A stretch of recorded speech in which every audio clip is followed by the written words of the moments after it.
E aí, galera, beleza? Tudo bem com vocês? Chegando aqui na área, eu vou reagir, fazer a primeira vez essa experiência, inclusive meu material não é tão bom, né? Fazendo isso como testar, mas vou fazer porque eu acho que é um vídeo importante, é um vídeo do Galãs Feios, um canal inclusive que eu gosto bastante, falando sobre a esquerda e os evangélicos, que eu acho que é uma necessidade, é um debate cada vez mais necessário, mas concordo que em muitos casos há uma leitura muito equivocada sobre isso. E eu acho que a esquerda, de fato, ela entende, nós de esquerda entendemos o problema, mas a gente não entendeu como é que a gente encontra soluções. E as soluções elas vão ser encontradas coletivamente. Eu vou fazer porque eu sou evangélico, já frequentei muita igreja conservadora durante muito tempo, hoje não estou mais nessa perspectiva, né? Porque eu não vou dar palco para pastor conservador e legitimar esse tipo de discurso que exclui grupos de pessoas, a comunidade LGBT, a população negra. Eu sou um lutador social, né? Já falei, inclusive, em outros vídeos de luto no MTST, e isso tem muito mais a ver com o cristianismo, de fato, do que propriamente com essa perspectiva aí conservadora. Então é isso, bora lá. Vou compartilhar aqui a tela e aí vou fazendo isso aqui com vocês. Bora lá.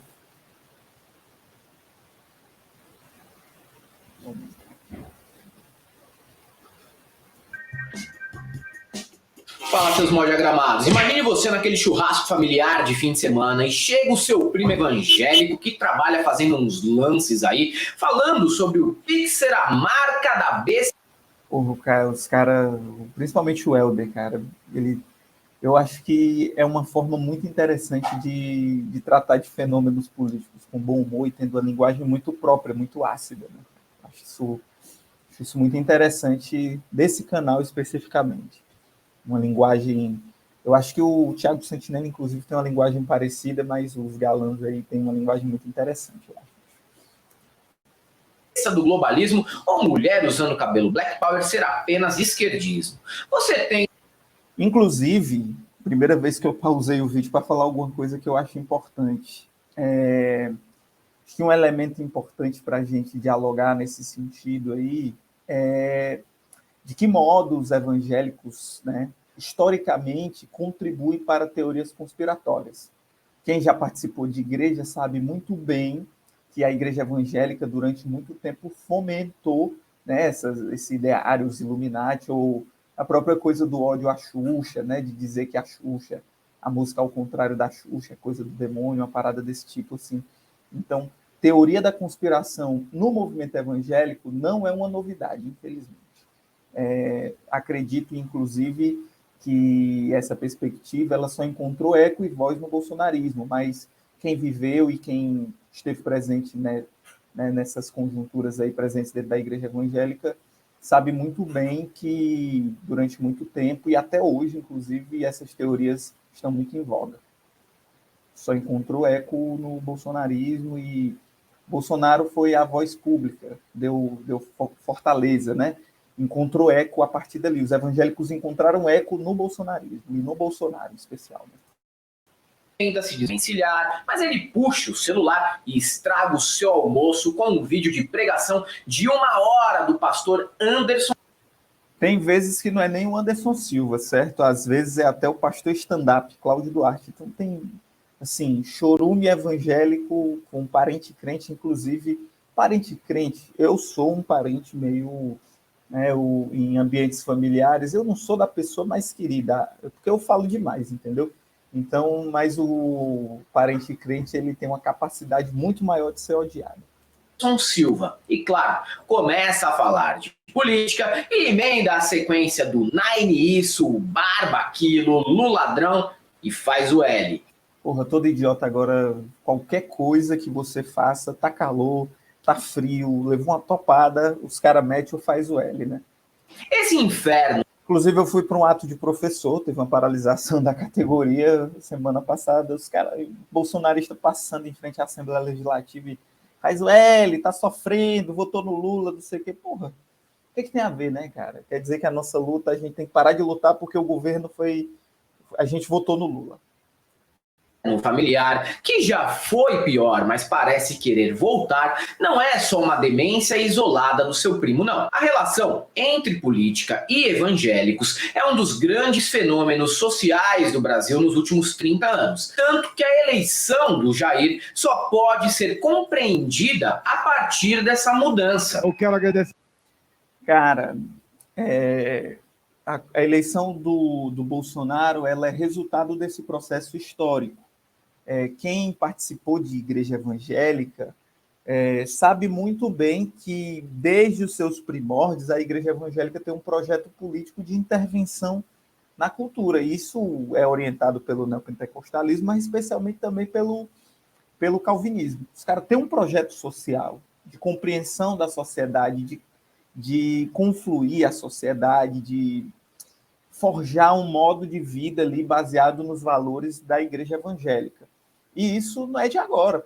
Na década de 90, por exemplo, o Magno Malta foi uma figura importante aí nesse processo de intervenção desses setores neopentecostais na vida política do país. Isso só ganhou eco e foi ganhando força com o passar do tempo, mas não só com o bolsonarismo, inclusive nos governos petistas.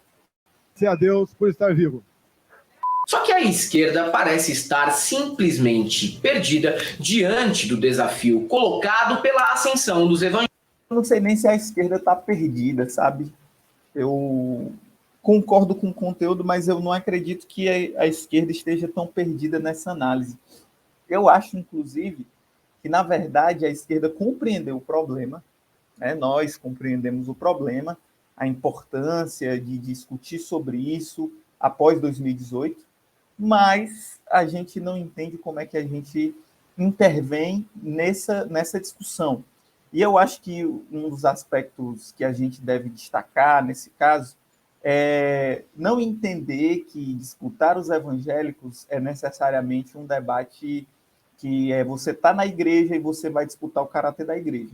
A igreja evangélica, para quem está nela, é muito mais complicado e complexo você fazer essa disputa, porque a igreja católica ela é centralizada.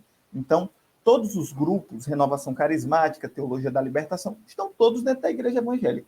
Se você inaugura dentro da sua congregação, se você estiver no Universal, se você estiver numa Assembleia de Deus, e não for do acordo do pastor, do líder religioso, ele vai lhe expulsar da igreja. E vai dizer, olha, se você não concorda com a minha política, vá para outra igreja ou então funde a sua própria. E aí você deslegitima movimentos que têm essa característica. Então tem um complicador muito maior. Porque você pode abrir uma igreja evangélica em qualquer lugar do país. Em qualquer região, você pode abrir. E isso é muito tranquilo de fazer. E isso é um elo muito complicador nessa discussão, diferentemente do que foi a Igreja Católica ali nos idos da década de 70, 80. Evangélicos, por mais que a cada esquina da internet apareça um profeta dando a solução de como a esquerda deve se portar diante de pastores dos... Isso. Inclusive os evangélicos de esquerda, eu acho que eles são mais perdidos do que a esquerda que não tem religião. Seu rebanho. Mas a questão que ninguém quer encarar é a seguinte. Até porque a esquerda evangélica, e aí é um problema que deve ser colocado, é que ela é extremamente individualista. Ela não forja grupos. Tem alguns grupos e tal, mas geralmente ela fica muito dentro de um campo para falar para o setor médio, e ela é muito centrada na figura de uma atuação no terceiro setor. Então, está muito ligada à filantropia ainda, não está ligada a uma ação política de fato coletiva. E isso também é outro problema, que era algo que era completamente diferente da teologia da libertação. Os teólogos da libertação, os leigos que estavam inseridos nisso, né? A igreja como sendo esse único lugar que podia se discutir política no contexto da ditadura militar brasileira, da ditadura civil militar, ela forjava pessoas para a luta coletiva e para a luta no caráter da mudança da sociedade, né? De instalar o reino de Deus na terra. Não era uma condição que é importante que se faça. A gente está vendo hoje, por exemplo, um monte de igreja evangélica que é contra a atuação dessa natureza, mas ela tem limites muito claros, né? Como a esquerda pode conquistar o eleitorado evangélico sem deixar de ser esquerda? A coisa não é simples. Esse é o X da questão. Essa é a pergunta de $1 milhão, né? Como é que a gente pode fazer esse debate sem deixar que pautas que são muito caras a nós, a grupos que estão dentro, né, do nosso coletivo, que a gente atua em conjunto, sem largar essas pautas que são importantes. É muito complicado quando a gente começa a dizer que toda pauta que envolve a luta anti-opressão é pauta identitária. Não é. Ela diz respeito à vida das pessoas, à preservação da vida, à garantia da cidadania para grupos que são historicamente excluídos no contexto brasileiro. O Brasil é tão conservador e a igreja evangélica segue tanto esse parâmetro conservador que nós não estamos falando aqui de mudanças radicais do ponto de vista da sociedade. Nós estamos discutindo aqui políticas de direitos humanos, de direitos civis, de direitos universais. A igreja evangélica não é conservadora, ela é reacionária, ela quer um retorno a uma determinada época. Porque se ela fosse conservadora, ela estaria, por exemplo, dentro dos parâmetros do direito liberal. A gente está reivindicando isso, infelizmente, né?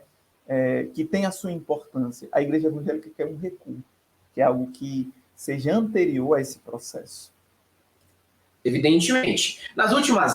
A igreja evangélica que eu estou falando aqui, viu, antes de alguém dizer alguma coisa, que eu estou generalizando, que nem todo mundo é, não dá para a gente analisar uma questão social sem a gente, né, tratar de um conceito, sem generalizar, certo? Décadas, não só o agro virou pop, mas podemos dizer que o gospel também virou pop. Os tempos da série Decadência da Globo, de 1995, na qual Edson Celulari fazia uma versão de Olhos Azuis... Não dá mais para compreender os evangélicos a partir dessa estética e, né, dessa série. Nem sabia que essa série existia, eu não sou tão velho assim, sabe? Mas, inclusive, tiveram novelas que partiam desse princípio, dessa estética evangélica, né? Edir Macedo passaram. É muito mais plural e muito mais complexo hoje. E aí está um dos complicadores desse processo todo, porque agora tem um pastor descolado, que tem tatuagem, que usa piercing, e o discurso dele é tão conservador quanto o do Edir Macedo, mas é muito mais encantador para o jovem, né, para o jovem da periferia, para o jovem precarizado no mundo do trabalho. Há uma questão de dissimulação, né? Os caras são dissimulados. Então, eles se utilizam de uma estética de juventude, né, jovem, para atrair os jovens para um discurso de caráter ultraconservador e, além disso, né, o discurso ultraliberal, do individualismo.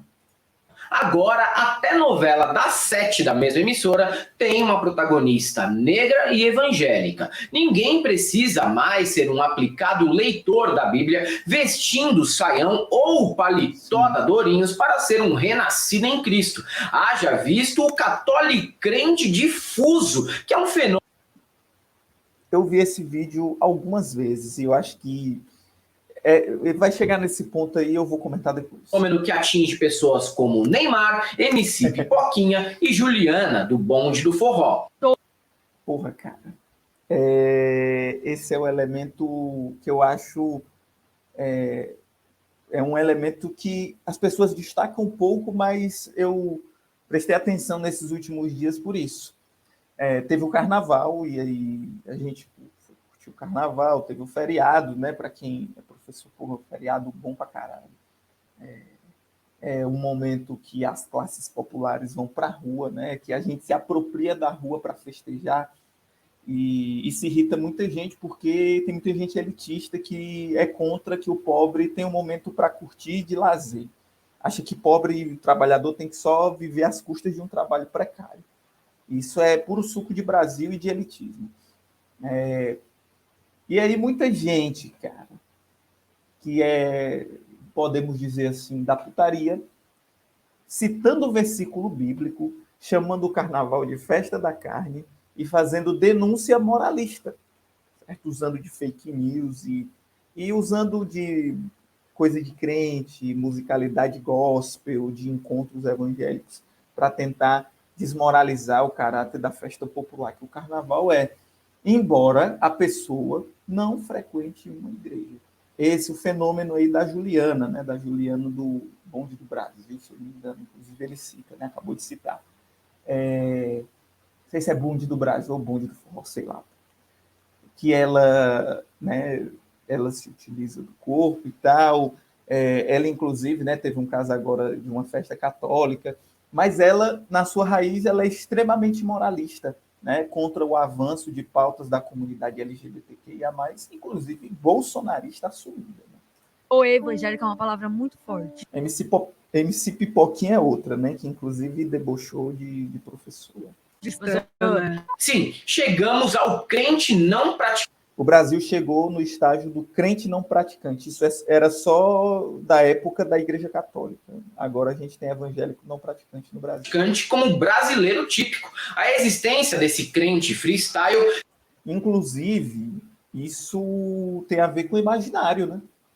Os evangélicos brasileiros criaram um imaginário e estão forjando uma espécie de senso comum evangélico brasileiro. A gente tem que disputar por isso. Tem que criar um senso comum mais à esquerda. O senso comum brasileiro já é conservador, mas você está forjando ainda mais um senso comum mais à direita, mais reacionário, com essa influência de setores neopentecostais na sociedade brasileira. Se deve à estratégia de evangelização aplicada pelas igrejas e que eu vou chamar de cavalo de Troia gospel. Pegue todos os produtos da cultura popular e faça um similar gospel. Seu lance é trap, tem trap gospel. Diga-se de passagem, de péssima qualidade essas gospelização aí das coisas. Não sei nem se existe esse termo, né? Quando eu era moleque tinha um funk gospel, era horrível. Tinha a swingueira gospel, pagodão baiano gospel. Teve de tudo, viu? Teve de tudo e eu já vi de tudo.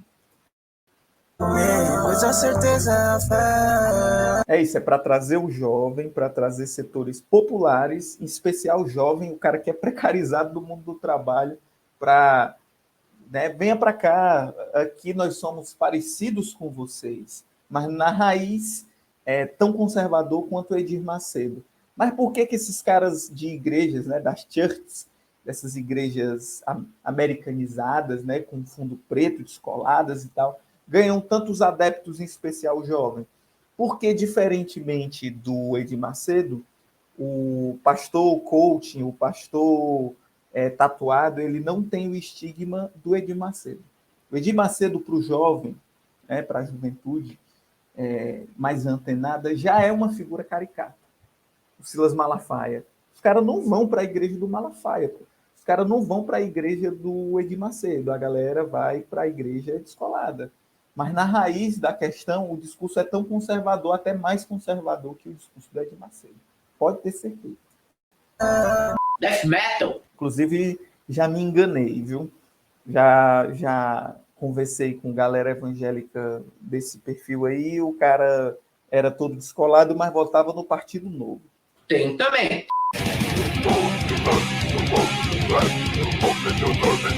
Quentão e quadrilha também tem a... Jesus sim, João não. Aqui tinha muitas essas festinhas aí. Que coisa mais ridícula, né? Versão ungida. E se gostar de suruba e assassinato, pode ficar tranquilo que existe o seu espacinho dentro do universo gospel. Mas como chegamos ao gospel é pop? Bom, primeiro é um fenômeno demográfico. Desde a década de 1980, a população evangélica está em crescimento acelerado e projeções do IBGE afirmam que até 2032 eles irão ultrapassar os católicos. E aí você tem esse crescimento cada vez mais exponencial. Inclusive, quando a gente tiver os resultados do censo, a gente vai ver como de fato está esse processo de crescimento das igrejas evangélicas no Brasil. Pois os caras estão crescendo, essa galera. E que igreja cresce no Brasil? São igrejas que defendem uma teologia da prosperidade, que defendem uma parada triunfalista, que Deus vai lhe proteger em todos os momentos, e se ele não lhe protege é porque você é um pecador, é um desgraçado, e de uma lógica extremamente individualista, de que você, por si só, vai buscar o seu sucesso, que a vida em comunidade, que a escola, que a praça, que os ambientes culturais, que o teatro, eles estão todos entregues à lógica do comunismo. aquilo que era o mundo na igreja evangélica na década de 90, quem frequentou sabe, agora se transmutou no comunismo. Essa coisa de nós enfrentamos uma batalha espiritual, nós estamos diante de uma batalha contra principados e potestades, tudo isso já sempre existiu na igreja evangélica brasileira. O mais perigoso agora é porque isso se transformou no comunismo, o que era o mundo, o que era o fim dos tempos, se transformou na esquerda, no comunismo, no feminismo, na ideologia de gênero, no professor doutrinador da escola. Né? Encontrou um eco na política institucional brasileira no Bolsonaro. A igreja evangélica brasileira sempre defendeu esse ideário ultraconservador, sempre. Mas ela, né, encontrou eco aí nesse cara, né? Esse cara, inclusive, que defende tortura. Mesmo que em seu dia a dia você não conheça nenhum crente. Tanto é que o negócio é tão brabo que os caras não querem saber do Lula. Historicamente, os caras sempre foram muito pragmáticos. E aí agora os caras, né, estão fechadão com o Bolsonaro, estão esperando que o Bolsonaro retorne em 2026 para disputar a eleição. Pessoalmente, faça o seguinte teste. Ligue a rádio e conte quantas emissoras são evangélicas. Eu chuto que de cada 4, pelo menos uma será evangélica em vários estados. Inclusive, vou fazer um negócio aqui. Inclusive, é uma parada que a gente tem que, de fato, refletir qual o papel do governo PT aí nesse processo de comunicação e de fortalecimento dessa comunicação ligada às igrejas evangélicas.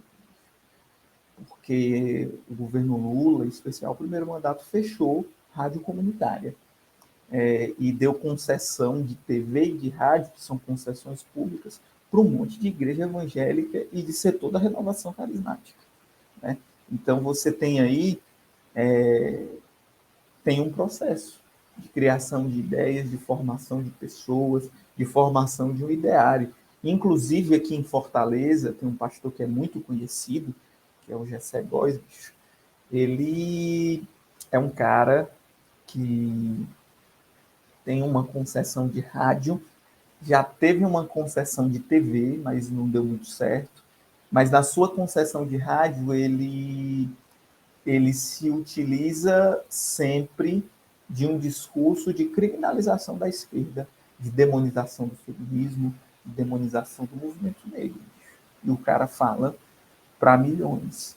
O cara não tem só o espaço da igreja dele para falar para a sua membresia, para os seus membros. Ele cria pânico moral em milhares de famílias do estado do Ceará que escutam a sua rádio e que ele consegue influenciar, levando político, dizendo qual é o político que é para votar e essas paradas todas. Isso é muito complexo e isso tem uma responsabilidade, né?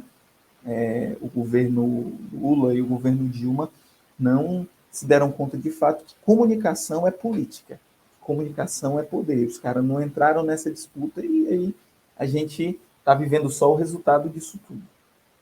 E, aliás, né, a nossa esquerda, de certa forma, também parou nesse aspecto, né? Enquanto a organização principal da esquerda considerou que política se faz somente no período eleitoral, os evangélicos, neopentecostais, a igreja evangélica, começou a fazer política cotidiana. Então, quando o cara está lá no microfone falando que vai ter um Deus que vai solucionar seus problemas, vai lhe tirar do vício, vai lhe tirar do alcoolismo, vai melhorar a sua vida financeira, vai lhe dar um emprego, ele está fazendo política.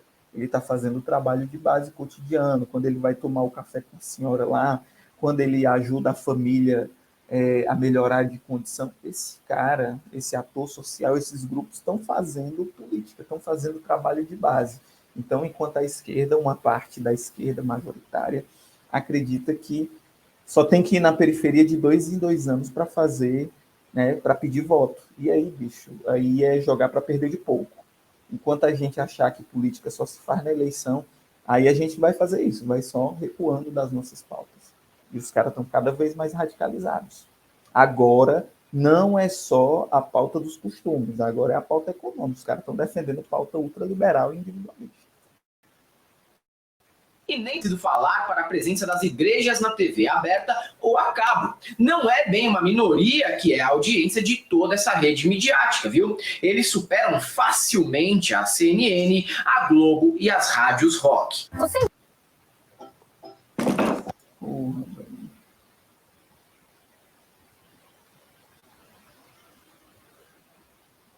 Propaganda. Eu não tenho YouTube Premium. Mas é isso. Enquanto você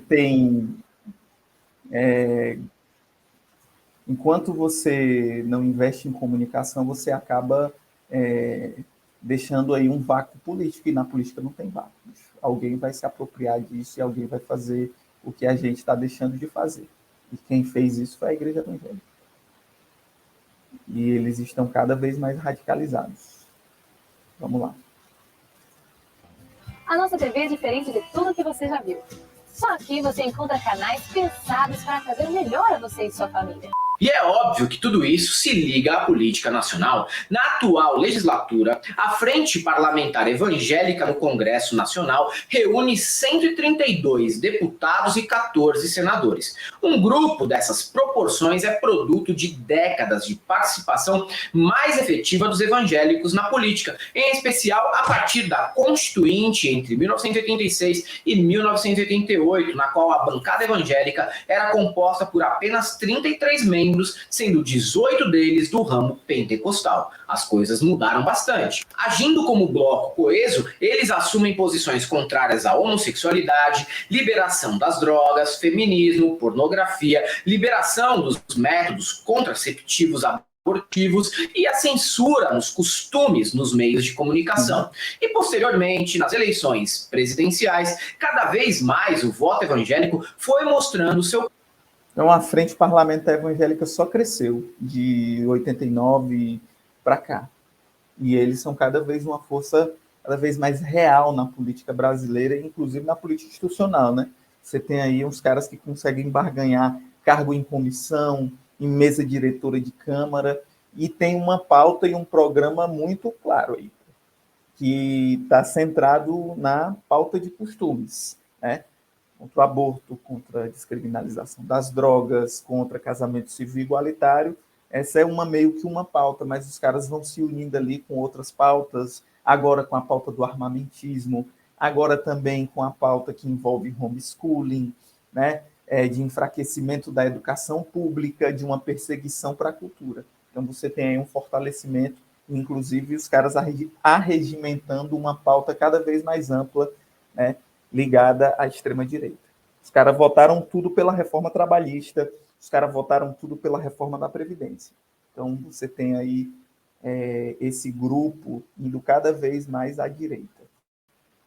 Peso. Não fosse de esquerda.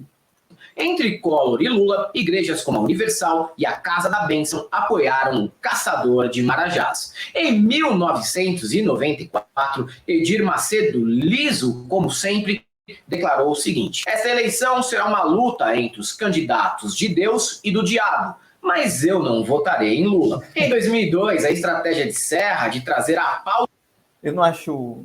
do aborto ao debate nacional não é... Eu acho que não foi nem em 2002, Helder. Em 2002 ele levou muito aquela pauta lá, eu tenho medo, olha o que aconteceu com a Venezuela, com a Argentina, com governos de esquerda e tal. Essa pauta anti-aborto, ela foi muito forte em 2010, na primeira eleição da Dilma, no qual o Serra disputou o segundo turno, né, com a Dilma, e ele se utilizou muito dessa pauta de defesa, nessa defesa abstrata da vida, de dizer que era contra o aborto, que era defensor da vida desde a concepção. Inclusive, nesse mesmo contexto aí surgiu, né, surgiram falas da sua esposa, a Mônica Serra, defendendo, aconselhando as suas alunas a abortarem. Que a maior parte do voto evangélico fosse parar no colo de Antony Garotinho no primeiro turno e que esse Antony Garotinho fizesse a ponte entre Lula e diversas igrejas no segundo turno. Inclusive Silas Malafaia, viu? O Silas Malafaia apoiou o Garotinho no primeiro turno, inclusive chegou a levar o Antony Garotinho para o seu programa de TV, mas eu acho que não era nem na campanha em si, era pré-campanha. dizendo que era necessário que se votasse em evangélicos, candidatos comprometidos com a palavra de Deus, com a Bíblia, com os valores cristãos. E no segundo turno, o Garotinho, que inclusive foi o terceiro colocado, o Ciro Gomes perdeu para o Garotinho nas eleições. Ele apoia o Lula, e aí o Lula vai tendo grande entrada nesses grupos evangélicos que apoiaram o Antônio Garotinho, inclusive o Malafaia. Inclusive o Lula, né, nesse contexto aí, é importante se destacar, em 2010, se eu não me engano, ele é um forte apoiador no palanque do Marcelo Crivella, que é eleito então senador com um forte apoio do Lula. Inclusive, durante o governo Lula, em especial ali no primeiro mandato, a Igreja Universal do Reino de Deus estava no governo, mas ela conseguiu, inclusive, né, se utilizando de ter uma máquina forte, conseguiu fazer uma legenda eleitoral. O PRB, o Partido Republicano Brasileiro, se eu não me engano a sigla, é fundado aí nesse contexto específico, né? Ele foi fundado nesse contexto e, a partir de então, virou uma força ali no Congresso. Inclusive, a Universal tem um elemento que é bem interessante. Não estou fazendo um vídeo de valor, mas é interessante.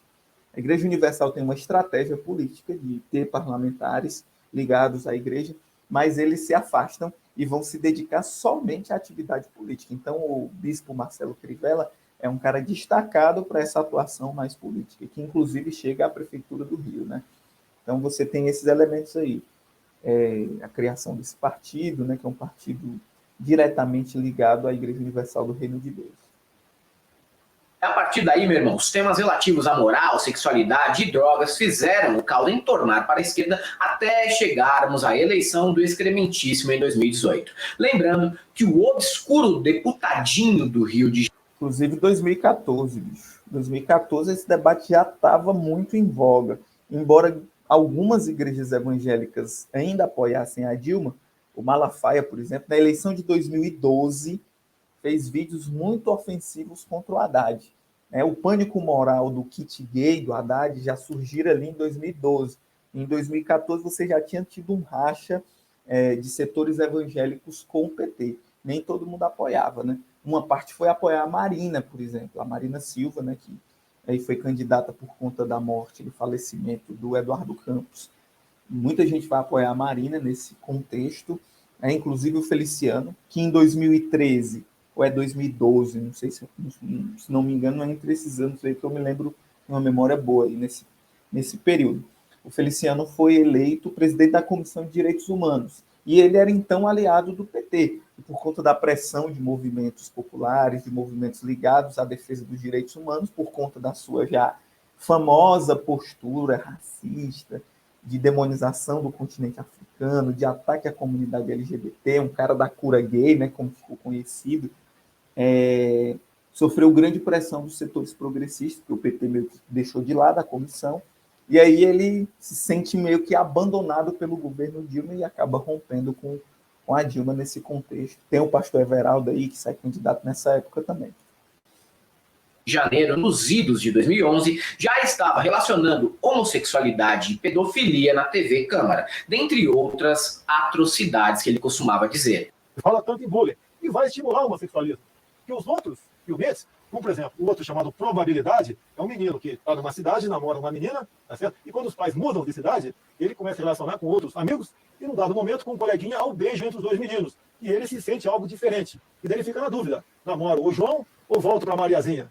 E ele chega a uma brilhante conclusão no final desse trauma que ele vive. Fica com os dois. Porque assim sendo, ele tem 50% a mais de chance de ser feliz do que um menino heterossexual. Isso vai estimular o quê lá na escola pública do primeiro grau? O homossexualismo. E vai escancarar as portas para a pedofilia também. Mas essa identificação que o Bolsonaro está fazendo aí, que não tem nada a ver, ela já era muito presente na igreja evangélica. Essa identificação entre pedofilia, homossexualidade e tudo. Inclusive, um dos grandes artífices desse discurso, né, dessa compreensão, desse pânico moral, porque a grande coisa é fazer esse mexer com as questões morais, chocar as pessoas, a comunidade da igreja, ocorreu muito fortemente pela postura do Silas Malafaia, que tinha aí grande entrada em programas de TV, né? Deu entrevista na Marília Gabriela, deu entrevista no Canal Livre, e ele sempre era muito enfático nessa construção dessa relação, inclusive em grande parte das suas pregações. Então, esse discurso já vinha sendo construído durante um determinado tempo. Mas não é só o poder da demografia e da política que faz essa máquina de evangelização funcionar. Existe um soft power tentando vender ideias reacionárias em uma embalagem modernosa. Na música, por exemplo, o gospel, antes da pandemia, correspondia a 20% da receita da indústria fonográfica nacional. E durante a pandemia, o número de ouvintes do estilo musical cresceu 44%, de acordo com dados do aplicativo Spotify. Aline Barros aparece constantemente em programas de auditório da Globo sem maiores problemas. Essa expansão musical veio junto com a... Inclusive, isso se deve muito, né, ao investimento, à época, 2012, 2011, de grandes gravadoras seculares, digamos assim, no investimento em música gospel, né? A Sony Music, que era uma gravadora muito grande, ela cria um selo gospel, por exemplo, e você tem um fortalecimento disso, né? Essa entrada desses setores, a própria Som Livre, né, que é uma gravadora da Globo, os programas da Globo, em trilha sonora de novela, e isso também é esse processo, né, esse soft power, né, esse processo de construção de imaginário, de fortalecimento dessas figuras. A mudança de visual. O estilo evangélico migrou do outfit terno cinza com Bíblia embaixo do sovaco para dancinhas de TikTok. E foi isso que eu falei, né? É muito mais danoso e perigoso, em especial para o jovem, esse discurso pseudo-descolado de setores evangélicos, dos TikTokers, né? Ingrid e Anderson Silva e essa galera toda. Essa galera representa uma disputa muito mais ostensiva com o jovem, e aí com o jovem que é precarizado, que é uberizado, que está no iFood, essa galera que está sendo disputada e que está sendo angariada para esse setor, para esse discurso que não é só conservador nos costumes, que é extremamente liberal, ultraliberal, que pensa em soluções individuais, que diz que se você não faz isso ou aquilo, você não é abençoado por Deus, que critica, que ataca ações que envolvam a caridade. A igreja brasileira chegou num ponto de que ela não defende ações de caridade. Antes a igreja defende sopão, essas paradas tudo. A igreja evangélica não defende mais isso. Os caras são contra esse tipo de coisa. Os caras defendem que a pessoa está na rua porque ela não trabalhou, porque é muito fácil. Esse discurso tomou de conta e foi fortalecido, né? Nós vivemos hoje, infelizmente, eu não sou tão otimista assim, a gente vive uma hegemonia desse discurso ultraliberal, e isso, em grande medida, foi fortalecido pelas igrejas evangélicas, em especial esses pastores descolados aí. Ele está te esperando e quer ouvir a sua voz. Sai do mundão, irmão. Você vai crescer, gente como nós. Quando damos nossas mãos, nos tornamos poderosos, pois com Cristo somos invencíveis. De novo, cara. Mas é isso, né? É isso. Que a gente tem que alertar isso. Né? A igreja evangélica, aquele visual até então considerado, né, um visual, né, uma estética evangélica, não dá mais para ser lida a partir somente daquele outfit, né, daquela estética do terno e da saiona e tal. Não é mais isso.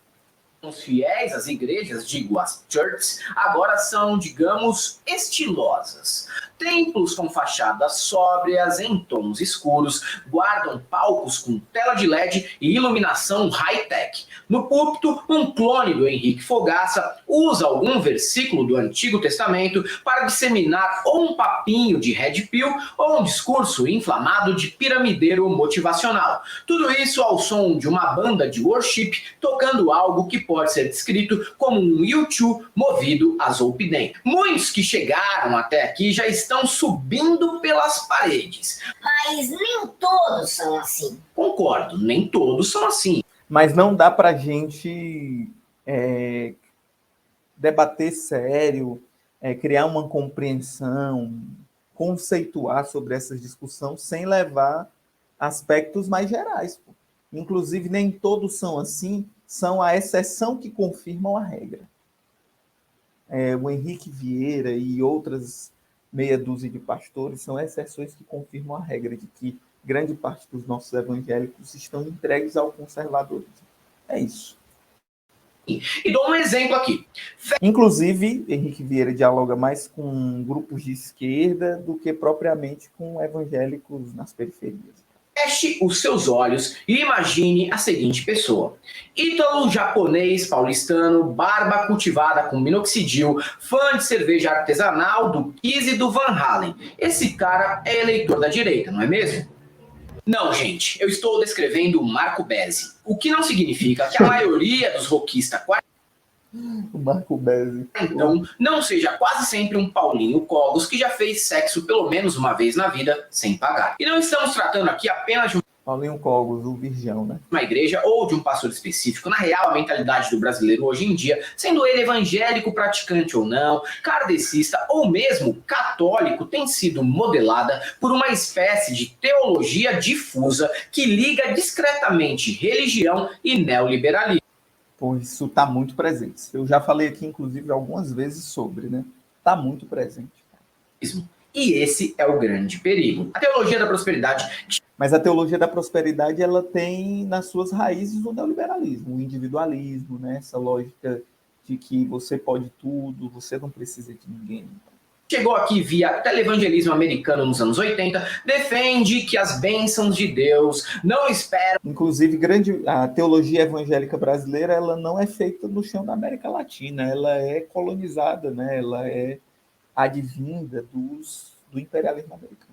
Isso é fato. Uma vida após a morte para se concretizarem e se realizam aqui, agora, em abundância material. Ou seja, se você ainda está com o seu Corsa Classic vendendo quentinha no estacionamento de uma faculdade e não está pilotando uma BMW Série 5 após empreender vendendo cursos para ficar rico, sinto dizer, mas a sua fé não é forte o suficiente. E para muitos, uma vida sem abundância é decorrente de uma família amaldiçoada por práticas imorais, como a homossexualidade e fornicação.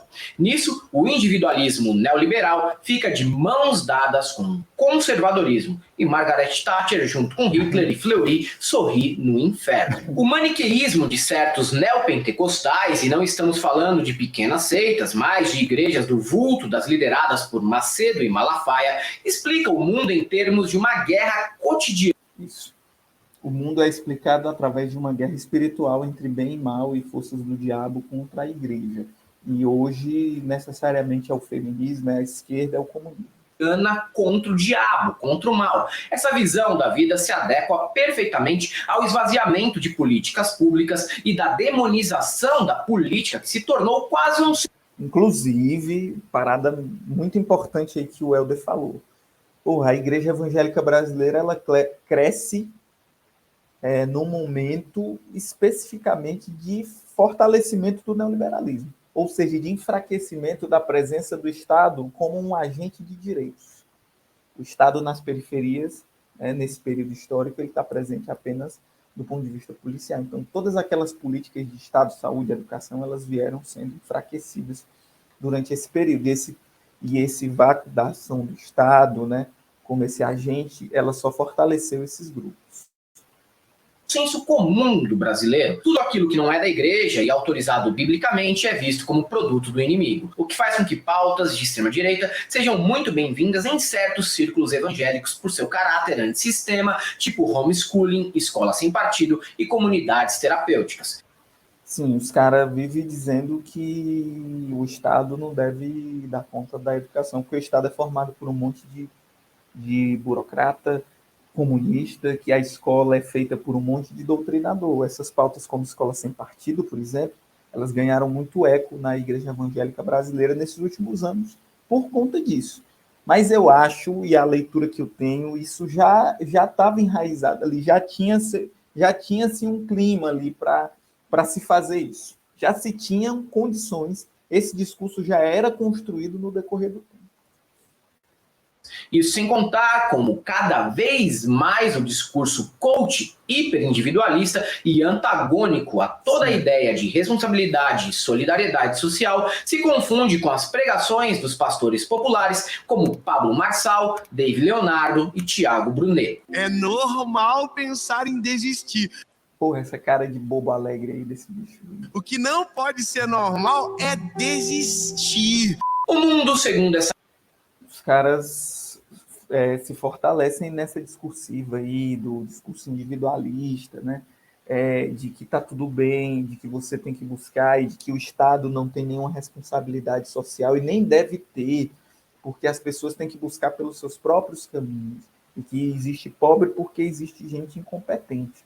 Esse discurso meritocrático, anti-ações de caridade, ele tem ganhado muita força. Muita força. A igreja, seja ela evangélica ou seja católica, das tendências mais carismáticas e conservadoras, elas defendem uma lógica de meritocracia e fazem um discurso contrário ao discurso, à prática, por exemplo, que um cara como o Júlio Lancelotti faz. Os caras atacam, dizendo que ele está ensinando as pessoas a serem preguiçosas, que o Estado, que o Bolsa Família só ensina gente a ser preguiçoso, a não trabalhar, que não tem mais gente para trabalhar, sabe? Como se o Bolsa Família impedisse isso, só porque, assim, o Bolsa Família, né, bicho, deu dignidade para as pessoas. O cara agora não vai mais trabalhar por um prato de almoço. O cara tem um mínimo de dignidade. E isso, esse discurso anti, né, política de auxílio, política voltada para combate às desigualdades mais extremas do nosso país, elas são combatidas. E ações como ações de filantropia, de caridade, de uma galera massa, tipo o Júlio Lancelotti, é atacada. Né? Quem fez, em sua grande medida, ações de solidariedade na pandemia, que aí não é filantropia, é solidariedade, porque tem a ver com classe social, foram os movimentos sociais, bicho. E aí é um fator muito importante. Ações como a Cozinha Solidária do MTST são ações importantes para restabelecer um elo, uma conexão entre o movimento social, os setores da esquerda, com a população. É importante essas políticas, elas foram muito importantes, são muito importantes.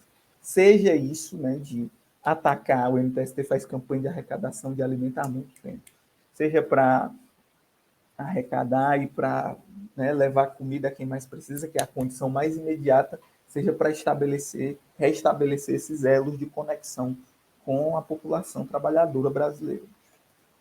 Essa mistura de ancapismo, neopentecostalismo e conservadorismo tem como ideal de tripé do neopentecostalismo brasileiro. Brasil, um país no qual as igrejas façam às vezes... É a junção do Paulinho Cogos, Silas Malafaia e Jair Bolsonaro. Dos ministérios da educação, da cultura e da previdência. As PMs também seriam uma espécie de tropa de juízes dread condenando os desviados e vagabundos, e o livre mercado seria a sociabilidade fora dos templos e da família hétero. Diante disso... É a junção daquele negócio lá, liberal na economia, ou seja, questões sociais o Estado não pode não dar de conta de nada. Agora, questões que envolvam as liberdades individuais, né? A vida individual das pessoas, ou questões que envolvem a garantia de cidadania para grupos excluídos, isso é questão de debate público. Né? Não se pode avançar em direitos para grupos minoritários. Agora, se as pessoas estão morrendo de fome, isso não é problema da igreja, por exemplo. Isso não é problema meu. Né? Esse discurso, de fato, ele ganhou muito eco na igreja evangélica brasileira, tem ganhado, sabe? Tem se fortalecido. A esquerda parece que percebe o problema, mas não consegue encará-lo de frente. Várias doutrinas que citamos aí são diretamente contrárias a pautas caras à esquerda. Mas temos eleições a cada 2 anos e quem quer perder votos por defender coisas tão extremistas como igualdade, respeito, solidariedade, ciência e direitos humanos? Pois é, a gente está falando de questões que são mínimas. E a gente está entregando essas pautas porque grande parte dos nossos setores, né, da esquerda, fazem política somente de 2 em 2 anos. E aí a gente, de fato, perde. A gente perde entrada, a gente perde diálogo, a gente deixa de fazer ação política e de organização da classe trabalhadora. E aí quem entra é a igreja. Quem entra é a igreja evangélica, e a igreja evangélica mais atrasada. Não é mesmo? E diante da covardia em tratar abertamente desse impasse, o que não faltam são falsas soluções. Primeiro, existe a crença mágica de que o crescimento populacional evangélico levaria a uma progressiva diluição de suas crenças mais antidemocráticas. Isso é determinismo, isso não existe. Né? Olha, vocês já viram o TikTok da Ingrid Silveira? Ela usa infelizmente shortinho e parece dançarina de brega funk do Recife, mas tem opiniões sobre racismo, feminismo e a esquerda que talvez sejam mais reacionárias do que muito integrante da TFP. Depois tem a síndrome do Henrique Vieira. Basta você citar qualquer crítica aos evangélicos que alguém puxa a carta. Ok, mas e o Henrique Vieira? Tá bom, mas fora ele e mais uns 3 que viralizaram no Twitter de esquerda, quantos pastores progressistas e influentes você conhece? Na eleição também surgiu a fé no evangélico pobre abstrato, que votaria em toda uma bancada de esquerda, bastando conversar apenas sobre economia, salário e renda. Esqueça a precarização, as reivindicações LGBTQIA+, o feminismo e o movimento negro e foque apenas em picanha e aumento do salário mínimo que venceremos. Achando que somente isso mudaria a ideia das pessoas sobre nós. Não muda, cara. Enquanto a gente compreender política de um viés eleitoreiro, a gente não vai encontrar saídas reais para essa questão.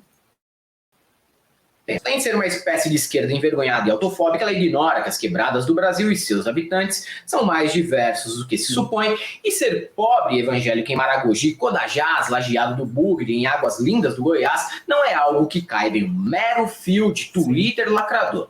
Por fim, é comum... A esquerda tem que deixar de fazer lacração e de ficar fazendo fio de Twitter achando que as soluções dos problemas da humanidade e da classe trabalhadora vão se dar a partir daí, né, bicho? A gente tem que fazer política na realidade, no cotidiano, no dia a dia. E a internet, inclusive, né, tá no YouTube, fazendo debate sério, é muito importante. É uma seara fundamental. A comunicação hoje tem que ser entendida como um lugar estratégico para a gente estar. Uma solução dada pelos sommeliers de esquerda que adoram a palavra diálogo. E dialogar não é o que está faltando? Eu me vejo muito nesse vídeo, sabe? Porque durante muito tempo eu tinha essa compreensão, que eu acho que é uma compreensão muito limitada. Ela é muito parcial, ela não dá conta dos problemas de fato, né? O diálogo e o Henrique Vieira, não podemos generalizar. São visões muito reduzidas. E a gente não pode fazer análise preguiçosa sobre um problema tão sério e que durante os próximos anos e o próximo período eles vão se tornar cada vez mais sérios. Finalmente, uma solução razoável que leva em conta a troca de ideias inerentes ao espaço público democrático. E não tem mês que a Folha de São Paulo não publique um artigo desses, sempre com aquele tom professoral e impaciente de quem está ensinando algum bebedor de Itaipava a apreciar um tanino de um vinho muito raro e caro. Na verdade, o que se esconde nesses artigos é a defesa de relação BDSM entre esquerda e os evangélicos. Escute, aceite e obedeça, que só assim eles vão te garantir a eleição em 2026. Afinal... É que a gente tem que recuar de todas as nossas pautas, né? A grande mídia e os setores das elites. A Folha, por exemplo, né? Esse discurso de tom professoral, a esquerda está rompendo com pontes possíveis com os evangélicos. O cara nunca organizou porra nenhuma, né, bicho? E o cara vem dar aula e ser sommelier de esquerda, bicho. Vai procurar outra coisa para fazer. Vai se organizar. Eu acho que o mais importante é se organizar, né? Que a gente tem que recuar de tudo. Então, não precisa mais de esquerda. Se a gente não pode mais ser contra o neoliberalismo, se a gente não pode mais defender outro modelo de sociedade, se nós não podemos defender os direitos da classe trabalhadora, porque isso é inegociável, né? Porque a sociedade avança. Agora, a gente também não pode debater sobre as questões que envolvem os costumes. Então, está complicado para quem é de esquerda no país, né? Mas eu vou bater de novo naquela tecla. A gente tem que voltar a fazer política no cotidiano. Só assim a gente vai encontrar saída para esse rolê aí. Senão a gente vai ficar toda a eleição analisando por que os evangélicos não votaram na esquerda. Por que o Guilherme Boulos não ganhou em São Paulo em 2020? Porque teve uma campanha de difamação da extrema-direita. Por que outro candidato? Porque aquelas pautas do pânico moral, os caras jogam para cima de nós. A gente tem que voltar a fazer esse debate. Inclusive, né, ter essa conexão mais cotidiana. É claro que uma organização, um grupo não dá conta disso, mas, né, voltar a apostar nessa luta mais cotidiana é muito importante, senão a gente vai continuar perdendo. Ainda bem que a gente tinha o Lula nessa eleição, né? A esquerda deve se sentir culpada pelas vitórias eleitorais, por estudar e por querer melhorar alguma coisa na vida das pessoas. Mas com a virada demográfica evangélica chegando, Lula com mais de 80 anos em 2026 e com a possibilidade de um Bolsonaro que saiba usar talheres surgir nos próximos anos, como fica esse impasse? É continuar pisando em ovos enquanto somos tratorados? É o render-se ou ser assimilado? Vamos então, resignadamente, encenar a versão tropical de Submissão do Michel Houellebecq. E é isso aí, galera, para quem gosta. Porra, cara, muito bom esse vídeo. Que vídeo, cara. Que aula. Que aula. E fala muito sobre o que a gente deve fazer. Eu acho que ele não traz muitas soluções, mas ele traz muitas perspectivas, né? Uma análise muito assertiva, eu acho. Então é isso aí, galera. Até a próxima. Espero que vocês gostem. E aí, estamos juntos.